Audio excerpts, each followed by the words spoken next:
हाथी की रस्सी विश्वास। कभी कभी एक प्रेरणादायक कहानी हमें अपनी अंदरूनी ताकत का पता लगाने में मदद करती है। एक प्रेरणादायक कहानी आपको खुद को प्रेरित करने और प्रोत्साहित करने में सहायता करती है। ये भी दिखाती है कि आप क्या कर सकते हैं और क्या नहीं। आपने अपने जीवन में सैकड़ों कहानियां पढ़ी होंगी, लेकिन सवाल यह है कि उनमें से कितनी वास्तव में आपके मन में बदलाव ला पाईं। यहाँ कुछ प्रेरणादायक छोटी कहानियां दी गई हैं, जो न केवल एक शक्तिशाली सबक देती हैं बल्कि जीवन के कुछ अनजान सत्य भी सिखाती हैं। एक सज्जन हाथियों के एक शिविर से गुजर रहे थे और उन्होंने देखा कि हाथियों को न तो पिंजरे में रखा गया था और न ही जंजीरों से बांधा गया था। उन्हें रोककर रखने के लिए केवल एक छोटी रस्सी उनके पैरों से बंधी हुई थी।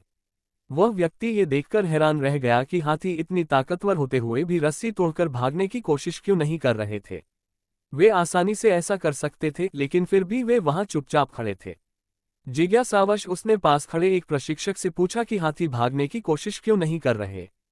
प्रशिक्षक ने उत्तर दिया, जब वे बहुत छोटे होते हैं तब हम इसी आकार की रस्सी का उपयोग करके उन्हें बांधते हैं, और उस उम्र में यह उन्हें रोकने के लिए पर्याप्त होती है। जैसे जैसे वे बड़े होते हैं वे यह मान लेते हैं कि वे रस्सी को तोड़ नहीं सकते। वे यह विश्वास कर लेते हैं कि यह रस्सी अभी भी उन्हें रोक सकती है, इसलिए वे कभी इसे तोड़ने की कोशिश ही नहीं करते। हाथी केवल इसलिए भाग नहीं रहे थे क्योंकि समय के साथ उन्होंने यह विश्वास कर लिया था कि उनके लिए यह संभव ही नहीं है। सीख। दुनिया चाहे आपको जितना भी रोकने की कोशिश करे, हमेशा यह विश्वास बनाए रखे कि जो आप हासिल करना चाहते हैं वह संभव है। अपने सपनों को पूरा करने की दिशा में विश्वास के साथ कदम बढ़ाना ही सफलता की ओर पहला और सबसे महत्वपूर्ण कदम है।